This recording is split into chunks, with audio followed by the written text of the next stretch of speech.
Welcome to the deep dive. Today we're taking a fascinating shortcut through history. We're extracting the core insights from Hanival, that's the Sealed Nectar, a renowned work on the life of Prophet Muhammad. Think of this as the essential understanding distilled down from its 425 pages for you. Exactly. We focused on excerpts from the audiobook transcript, Yeah. courtesy of the Book Summary YouTube channel. Our goal in this deep dive is to, illuminate the social, economic, and moral conditions in Arabia just before the Prophet's time, explore his ancestry and early life, examine the beginnings of his prophethood and the initial challenges he faced, Right. follow the formation of the Muslim community in Medina, understand the key early conflicts, and touch on the significant events leading up to his passing. Basically, a comprehensive overview without needing to read the whole book. Okay, let's unpack this by looking at pre-Islamic Arabia, often referred to as Jahiliyyah, which literally means the age of ignorance or the time before divine guidance. Now, it's interesting to note that the majority of Arabs actually followed the religion of Prophet Abraham Islam from the time his descendants settled in Mecca and spread across the Arabian Peninsula. They worshiped the one God, Allah, and adhered to the rituals of his true faith. What's fascinating here is the shift that occurred over time. The sources tell us that as generations passed, people forgot aspects of these original teachings. However, the core concept of one God and some of the rituals remained until a significant turning point. And that turning point seems to be the introduction of idol worship, spearheaded by Amr ibn Ulayya, the chief of the Khuzā tribe. He was initially seen as a very pious and charitable man, highly respected by his people, but then he took a trip to Syria, and this is where it gets really interesting. Indeed. While in Syria, Amr ibn Luhai observed people worshiping idols. Mistakenly believing this practice to be correct because Syria was, considered the land of prophets and holy books, he adopted it. Upon his return to Mecca, he brought with him an idol named Hubal and placed it inside the Kaaba. Inside the Kaaba itself. Wow. Yes, the cube-shaped building considered the most sacred site, inviting the people of Mecca to associate partners with Allah. And it didn't stop there, did it? The influence of Mecca was so strong that the people of the Hejaz region quickly followed suit. Right, and there's also a mention of Amr ibn Luhai receiving information from a jinn, a spirit, about the buried idols of Prophet Noah's people, Wad, Suwa, Yakuth, Yako, and Nasr, in Jeddah. Uh-huh. He apparently unearthed them and then distributed them among the tribes during the Hajj season, the annual pilgrimage. Ah, so spreading them far and wide. Exactly, leading to the widespread worship of idols throughout the Arabian Peninsula, even down to individual households. So this shift from a pure monotheism to widespread idolatry highlights a key human tendency, the vulnerability of even established beliefs to syncretism and the influence of seemingly pious figures. Yeah, that makes sense. Exactly. And what did this mean for the social fabric of the time? Well, the sources paint a picture of diverse social strata. In noble families, women apparently enjoyed a significant degree of respect, freedom of will, and influence. But it wasn't uniform across society, was it? In other circles, the description is quite stark, bordering on debauchery, licentiousness, fornication, and obscenity. It highlights a real contrast in social norms. Were these contrasting social norms a source of tension within pre-Islamic society? That's a crucial question. The sources suggest that these disparities did contribute to social fragmentation. We also see differing customs around marriage and family. Unlimited polygamy was common, a practice later limited to 4 wives in the Quran, the Holy Book of Islam. Right, a significant change. Furthermore, the sources mention the practice of marrying stepmothers and even marrying sisters simultaneously, both of which were explicitly forbidden later on, indicating a shift towards a more defined moral framework. And the treatment of children also varied greatly. On one hand, they were seen as precious. Our children are harps walking on the earth, as the saying went. But on the other hand, there were these abhorrent practices of female infanticide, driven by fear of disgrace or the financial burden of raising girls, and even the killing of male children due to fear of poverty. It's a really complex picture. It is. Tribal relations were also a defining feature. Strong bonds existed within clans, but intertribal relationships were often fractured and marked by hostility. Warfare was a common occurrence, a testament to the lack of central authority and the importance of tribal honor and defense. Economically, trade was the lifeblood, but this was constantly hampered by widespread insecurity. The exception, of course, were the sacred months when peace prevailed, and the famous Arab markets like Ukaz, Diyal Majaz, and Diyal Jannah would take place. These were crucial periods for economic and social exchange, offering a respite from the constant threat of conflict. And morally, the sources offer a nuanced view. While acknowledging negative traits, they also highlight admirable virtues prevalent in pre-Islamic Arabia, such as generosity, fidelity to promises, self-respect, a refusal to accept humiliation, determination, forbearance, and patience. So it wasn't all negative. No, not at all. These existing values would later interact with the new ethical teachings of Islam, shaping its development within this cultural context. Okay, so moving on from the general conditions, let's talk about the Prophet's lineage and early life. His ancestry is interesting because it's divided into three parts. Everyone agrees on the lineage up to Adnan. Mhm. Then, based on genealogists, it's traced to Prophet Abraham. And the third part, from Abraham to Adam, relies on the accounts of the people of the book, Jews and Christians. This established lineage connects him to figures revered across different monotheistic traditions. What's fascinating here is the established lineage and the connection to such revered figures. The Prophet's family is known as the Hashemite family, named after his grandfather Hashim ibn Abd Manaf. Hashim held significant responsibilities, including providing water and food for the pilgrims visiting Mecca. And he was clearly a man of means and honor. These duties then passed to his son, Abdul Muttalib, who was known for his immense generosity, earning the Quraysh the title Al-Fayyad, meaning the generous. The Prophet's father, Abdullah, is described as Abdul Muttalib's best and most beloved son.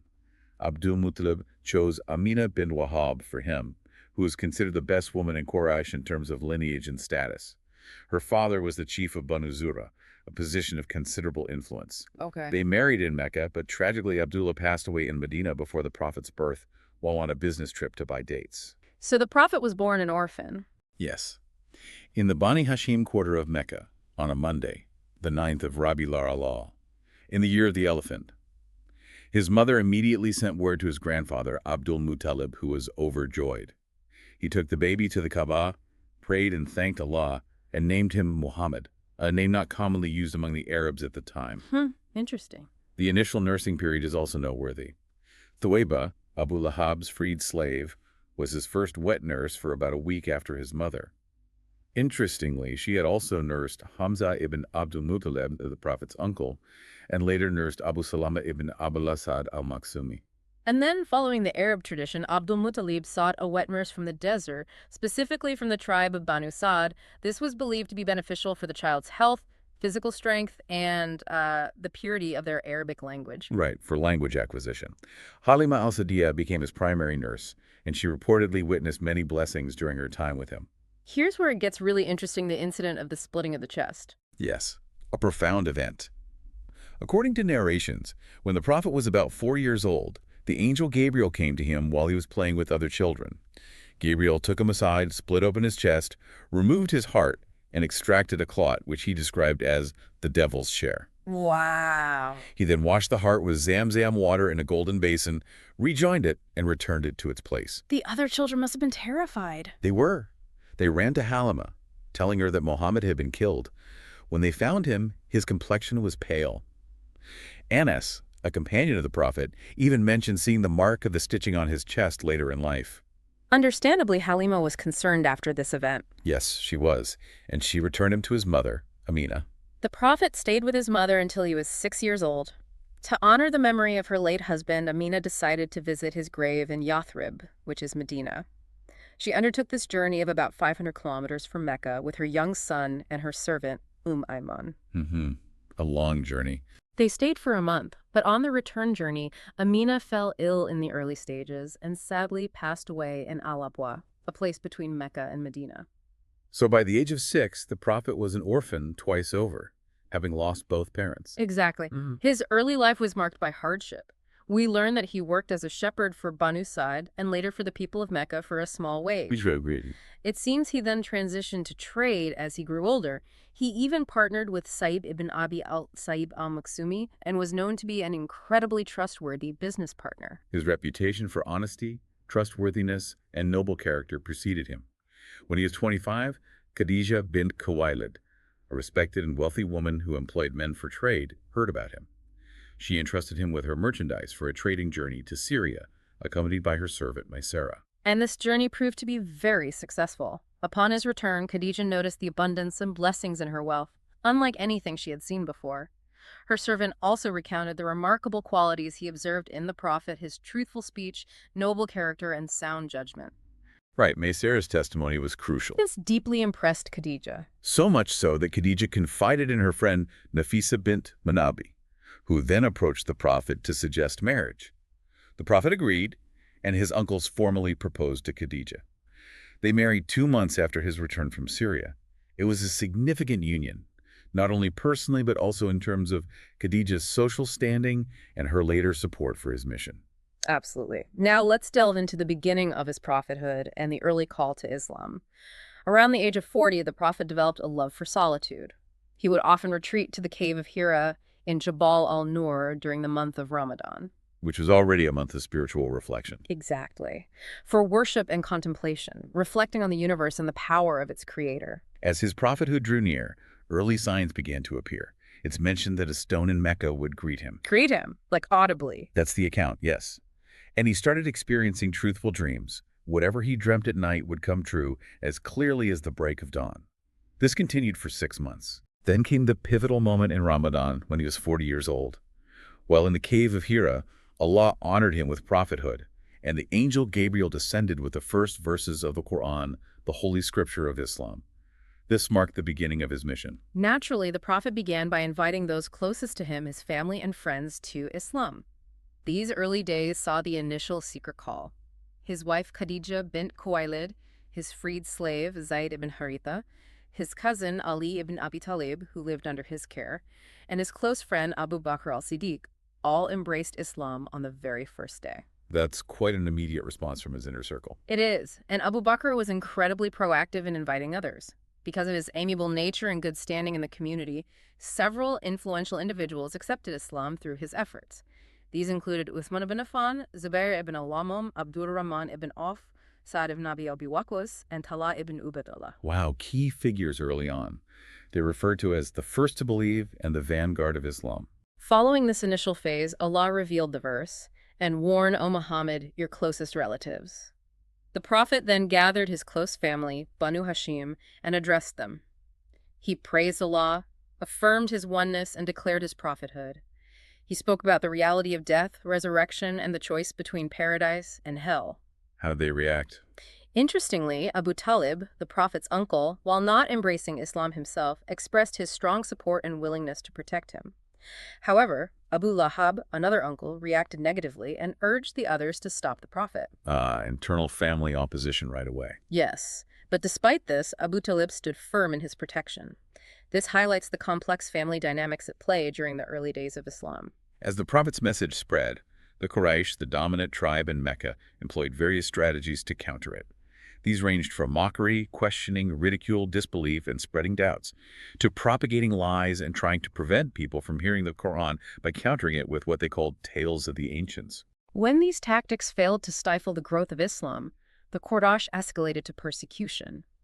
They began to physically abuse and torture Muslims, particularly those who were from weaker social strata or did not have strong tribal backing, to force them to renounce their faith. So it turned violent pretty quickly. Yes, each clan leader took it upon themselves to torment those within their tribe who had accepted Islam. What's fascinating here is the Prophet's own position.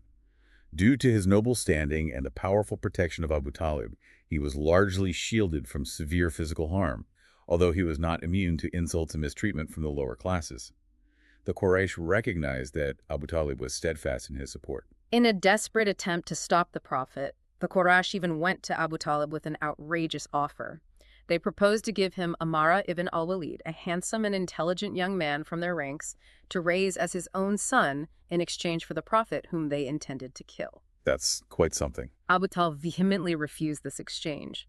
This shows the level of fear and desperation the Quraysh were experiencing as Islam gained traction. When negotiations failed, and the Quraysh couldn't convince Abu Talib to abandon his nephew, they resorted to a more drastic measure, a general boycott of Banu Hashim and Banu Abd al-Muttalib, with the exception of Abu Lahab.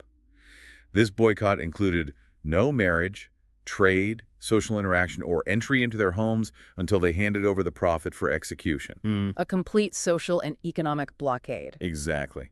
This agreement was formalized in a written document that was hung inside the Kaaba. As a result, the Prophet and his entire clan, both believers and non-believers, except Abu Lahab, were confined to Shib Abi Talib in Narrow Valley for a period of 2 to 3 years, facing immense hardship. That must have been incredibly difficult. Immense pressure, yes. The boycott eventually ended in the 10th year of prophethood.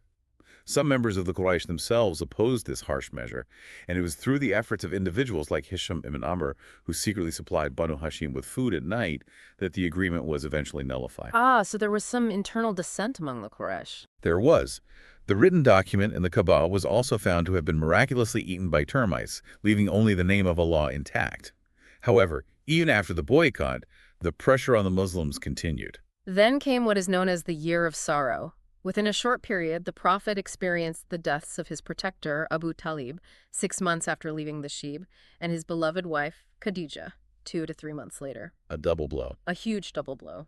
These losses deeply grieved him and left him even more vulnerable to the mistreatment of the Quraysh, who became bolder in their persecution after Abu Talib's passing. This period marked a significant increase in the challenges faced by the Prophet and his followers in Mecca. So after facing relentless opposition and even a debilitating boycott in Mecca, the Prophet began to look beyond the city for people who might be receptive to his message and offer protection. In a further attempt to find support, the Prophet traveled to Taif, hoping that its people would respond to his call or offer him refuge and protection against his own tribe. How did that go? Tragically, he was met with rejection and harsh treatment. They not only refused his message, but also incited their children and the common people to pelt him with stones, causing him significant physical and emotional pain.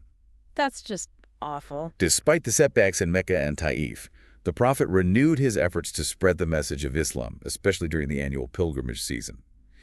He would approach various Arab tribes, presenting Islam and seeking protection and support to convey his message. While many rejected him, some individuals did respond positively and embraced Islam. Okay, so persistence was key. Absolutely. A significant turning point came in the 11th year of prophethood. 6 men from Yathrib, Medina, who had come for pilgrimage, met with the Prophet at Aqaba in Mina. They accepted Islam and promised to spread its teachings in their city. Yathrib. So Medina. Yes, later known as Medina. Their efforts bore fruit, as the following pilgrimage season, the 12th year of prophethood, 12 men, including 5 of the original 6, returned to meet the Prophet again at Aqaba. At this second meeting, these 12 men pledged their allegiance to the Prophet. After this pledge, known as the First Pledge of Aqaba, the Prophet sent Musab ibn Umair as his first ambassador to Yathrib to teach the growing number of Muslims there the tenets of Islam and to further spread the message. So an official representative in Yathrib now. Exactly. The Muslim community in Yathrib continued to grow. By the 13th year of prophethood, over 70 Muslims from Yathrib, including 2 women, Nusayba bint Ka'b and Asma bint Amr, came for the pilgrimage. They secretly communicated among themselves, questioning how long they would leave the Prophet vulnerable in Mecca. They were ready to offer more support. Yes, this led to a pivotal secret meeting with the Prophet at Aqaba during the middle of the Tashriq days. This meeting is known as the Grand Pledge of Aqaba. The Prophet's uncle, Abbas ibn Abd al-Muttalib, though not yet a Muslim himself but protective of his nephew, was the first to speak. He emphasized to the people of Yathrib the risk and responsibility involved in offering refuge and protection to Muhammad, highlighting his strong position and protection among his own people in Mecca. So laying out the potential dangers. Yes, basically asking them to seriously consider if they were truly prepared to uphold their commitment. Following Abbas's powerful words, the Pledge of Allegiance was given to the Prophet. This pledge from the people of Yathrib marked a crucial turning point for Islam, providing a potential new homeland and support system outside of Mecca. With the increasing persecution in Mecca and the promising developments in Yathrib, the stage was set for a pivotal moment in Islamic history, the migration, or Hijrah, to Medina. After the second pledge of Aqaba, and with the prospect of a safe haven in Yathrib, the Prophet permitted his followers to migrate. This was a monumental decision, wasn't it? requiring immense sacrifice as Muslims had to leave behind their wealth and property in Mecca, and the journey itself was fraught with danger. Absolutely. The Quraysh were deeply alarmed by this migration, realizing that the Muslims were seeking refuge and forming alliances with the powerful tribes of Aus and Khazraj and Medina, a city strategically important for their trade routes to Syria. And saw the threat clearly. They feared the growing influence of Muhammad and his followers. In a final, desperate attempt to stop him, they plotted to assassinate the prophet. Their plan was for a strong young man from each tribe to simultaneously strike him, thus diffusing responsibility for his death among all the tribes, making retaliation by the prophet's clan Banu Abd Manaf difficult.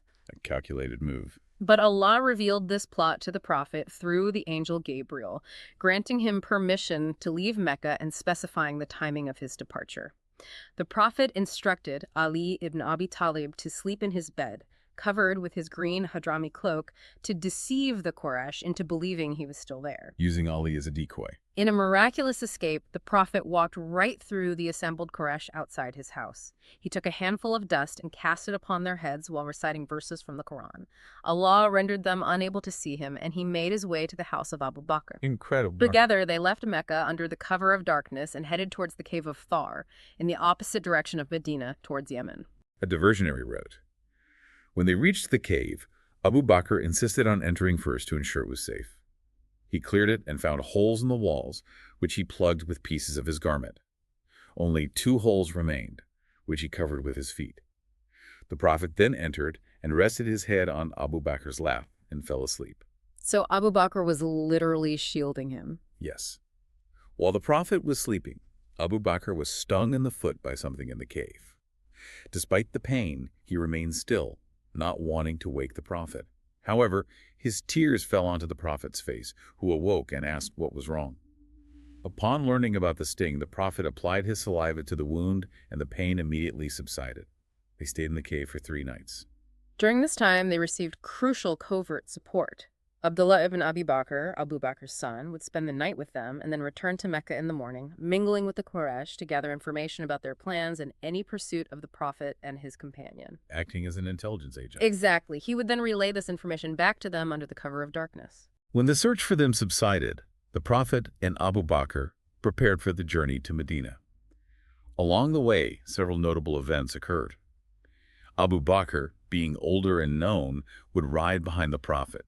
If they encountered anyone who asked about the person ahead, Abu Bakr would cleverly reply, "He guides me on the way." A double meaning. Precisely.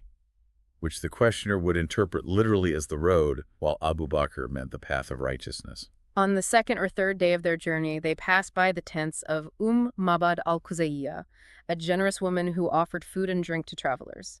They asked if she had anything to offer, but she explained that their sheep were barren due to the drought.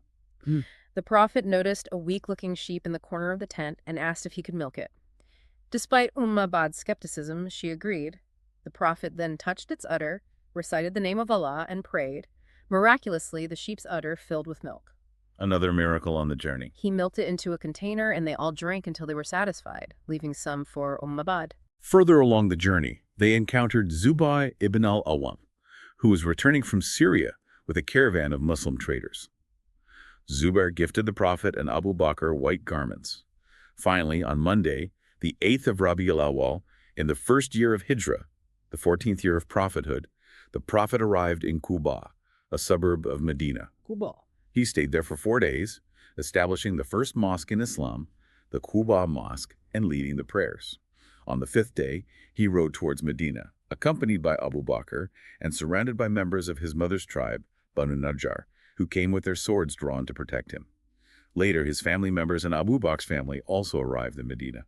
Upon his arrival in Medina, the prophet immediately set about establishing the new community. The first crucial step was the construction of the prophet's mosque. He chose the land where his camel had knelt, which belonged to 2 orphan boys, and purchased it. He actively participated in the construction. Alongside building the mosque as a central place for worship and community gathering, the prophet undertook another remarkable initiative: the establishment of brotherhood, muwaka, between the Muhajirin, the migrants from Mecca, and the Ansar, the residents of Medina who had embraced Islam. The Muhajirin and the Ansar, right. This act of brotherhood was revolutionary. essentially creating a new societal fabric where tribal ties, the bedrock of Arabian society, were superseded by a bond of shared belief. Imagine the social upheaval and the incredible unity this fostered. The sources highlight profound examples of mutual support and sacrifice that arose from this. The Prophet also focused on establishing peaceful relations with the non-Muslims in Medina, particularly the Jewish tribes who resided there. Despite some underlying hostility, they hadn't yet shown any open resistance.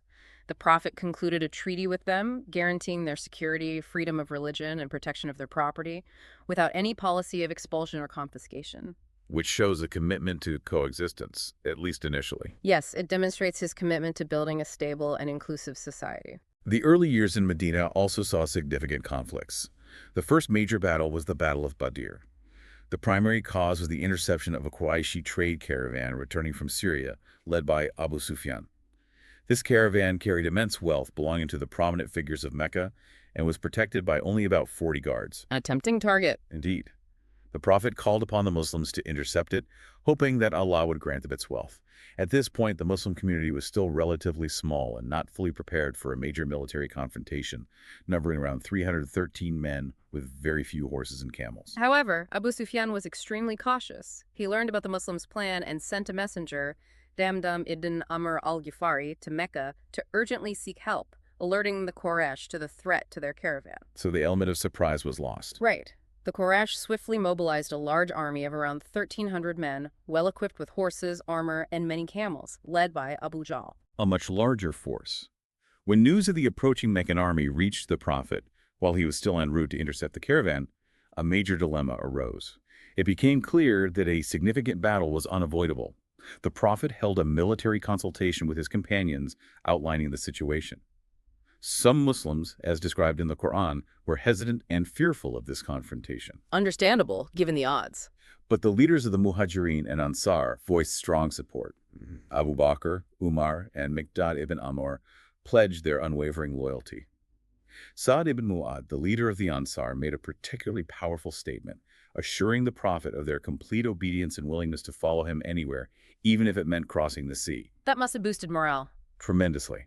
This solidified the resolve of the Muslim army. The battle itself was decisive. The Prophet arranged his small army, pointing out the places where key enemies would fall the day before the battle even began. He fervently supplicated to Allah for a victory. Ultimately, the Uthiyas Qutayas idolaters suffered a crushing defeat, marking a clear and significant victory for the Muslims.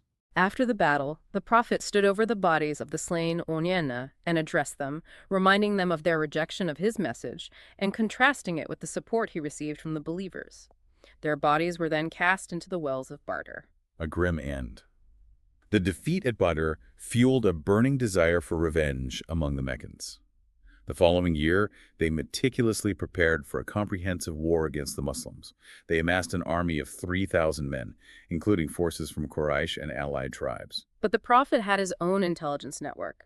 Abbas ibn Abda Muttalib, still in Mecca at this time, closely monitored the Quraysh's movements and military preparations. He sent urgent messages to the Prophet in Medina, detailing the size and equipment of the Meccan army. So he had eyes and ears in Mecca. Yes, this continuous flow of information kept the Prophet informed of the enemy's progress and location. Upon receiving this intelligence, the Prophet convened another military council to decide on their strategy. During this consultation, he shared a vision he had seen. Cows being slaughtered, a notch in his sword, and himself entering a strong armor. He interpreted these signs as losses among his companions, harm to a member of his family, and the safety and protection of Medina, respectively. Foreshadowing the difficulties of Uhud. Indeed. Reflecting on the Battle of Uhud, the scholar Ibn Hajar highlighted the profound divine wisdom behind the trials the Muslims faced. These trials served to teach the consequences of disobedience, as seen with the archers who left their posts against the Prophet's orders. Right, the famous mistake. It also demonstrated the pattern of prophets facing trials leading to ultimate victory, and distinguished the true believers from the hypocrites, whose hypocrisy became evident during this battle. Moving forward, we come to the Treaty of Hudaybiyah in the 6th year of Hijrah. Prior to this, the Prophet had a dream in which he and his companions entered the Masjid al-Haram in Mecca, took the key of the Kaaba, and performed tawaf, the ritual circumambulation of the Kaaba, and Umrah, a lesser pilgrimage. A very significant dream. Yes, this filled the Muslims with joy and anticipation, believing they would enter Mecca that very year. So the Prophet announced his intention to perform Umrah, and the Muslims prepared for the journey. As they reached Dhu al-Hulaifa, the Prophet marked his sacrificial animals and entered into Ihram, a state of ritual consecration for pilgrimage, for Umrah, to clearly signal their peaceful intentions. Making it clear this wasn't a military campaign. Exactly. He also sent a scout from Kuza to gather intelligence about the Quraysh's reaction. When the scout returned, he reported that the Quraysh, led by Ka'b ibn Lu'ay, had gathered forces and were determined to fight and prevent the Muslims from entering Mecca. So they were ready for a confrontation. Yes. Upon hearing of the Prophet's approach, the Quraysh held a consultative meeting and decided to block their entry to the city. To clarify their peaceful intentions, the Prophet decided to send Uthman ibn Affan as his envoy to the Quraysh. Uthman conveyed the Prophet's message to the Qurayshi leaders. They, in turn, offered Uthman permission to perform tawaf, which he declined, stating that he would not do so until the Prophet did. A show of loyalty. Uthman was then detained by the Quraysh while they deliberated. The prolonged detention of Uthman led to a rumor spreading among the Muslims that he had been killed. Upon hearing this, the Prophet declared that they would not leave until they confronted the Quraysh. He then called upon his companions to pledge their allegiance, known as the Pledge of Ridwan, which took place under a tree. A pledge to fight if necessary. A pledge of allegiance, essentially to stand firm. The Prophet even took the pledge on behalf of Uthman. Only one hypocrite, Yad ibn Qais, is said to have been absent from this pledge. This event is significant as Allah revealed a verse in the Quran, Surah Al-Fath 48.18, expressing his pleasure with the believers who took this pledge. Realizing the Muslims' resolve and their own precarious situation, the Quraysh hastened to send Suhail ibn Amr to negotiate a truce. The key terms of the treaty that were eventually agreed upon were the Prophet and his companions would return that year without entering Mecca, but could come the following year. A delay, but a guaranteed entry later. Right.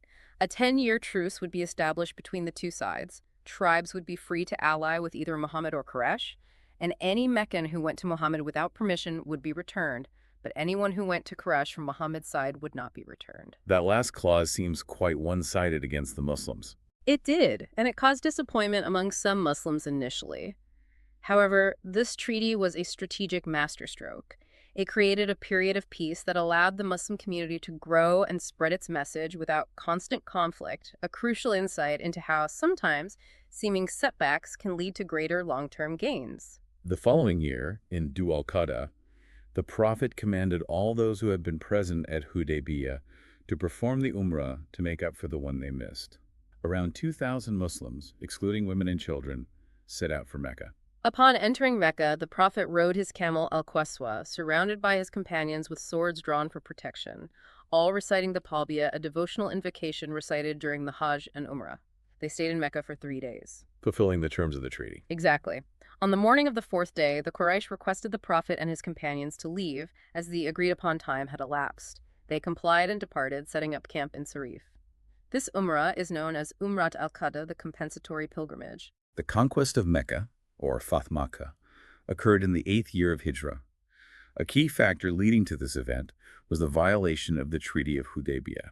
The treaty had stipulated that tribes were free to ally with either the Prophet or the Quraysh. The Banu Quza allied with the Prophet, while the Banu Bakr allied with the Quraysh.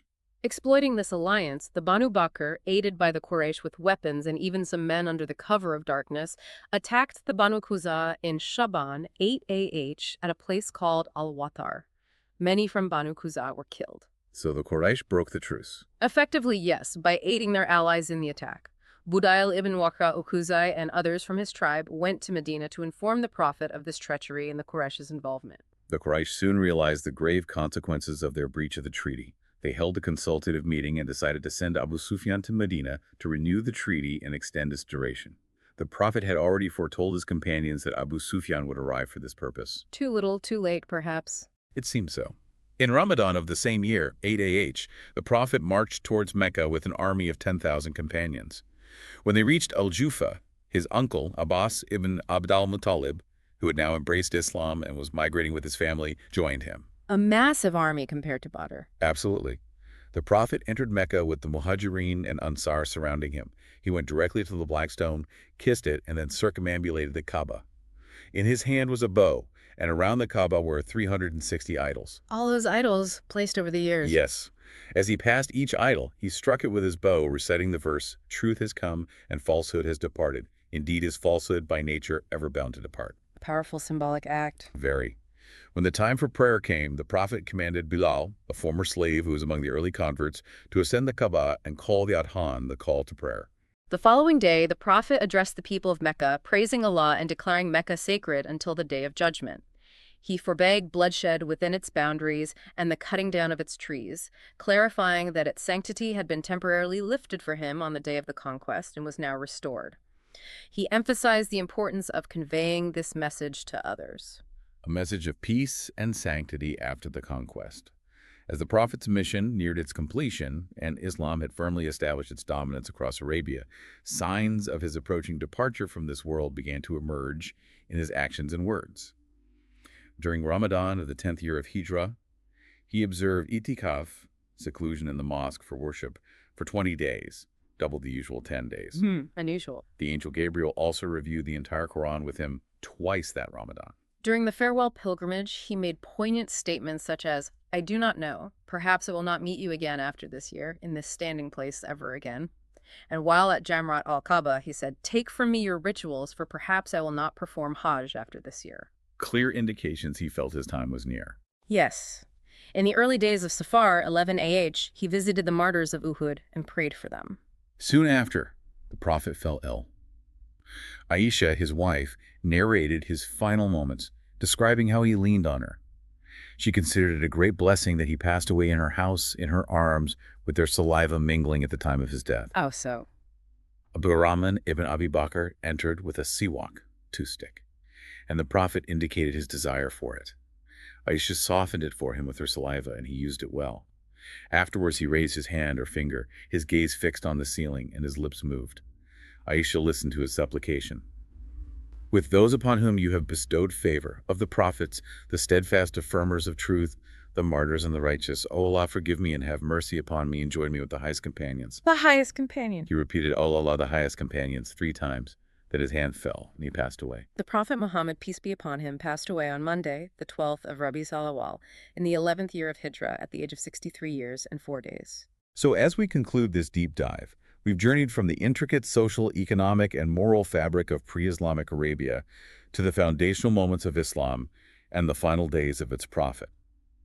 It's remarkable to witness the profound transformations that unfolded in a relatively short span of time, laying the groundwork for a major world religion and a new social order. For me, a real aha moment is the incredible resilience and unwavering faith of the early Muslim community in the face of immense opposition and persecution. Their sacrifices and steadfastness were truly extraordinary, demonstrating a deep commitment to their newfound beliefs. Yeah, that's a powerful takeaway. This raises an important question for you, the listener, to consider. Considering the challenges faced by the early Muslim community, what aspects of their experience resonate with the formation and growth of other significant movements or ideologies in history? How do seemingly insurmountable obstacles sometimes pave the way for profound change? That's a great question. This deep dive, we hope, has provided you with a solid foundation for understanding this pivotal period. We encourage you to delve further into specific events, biographies, or the broader history of this era. The book, Sayanu itself, remains a comprehensive resource for those keen to learn more about the life of Prophet Muhammad. Ultimately, understanding this formative era offers invaluable insights into the development of a major world religion and the enduring forces that shape human history and society.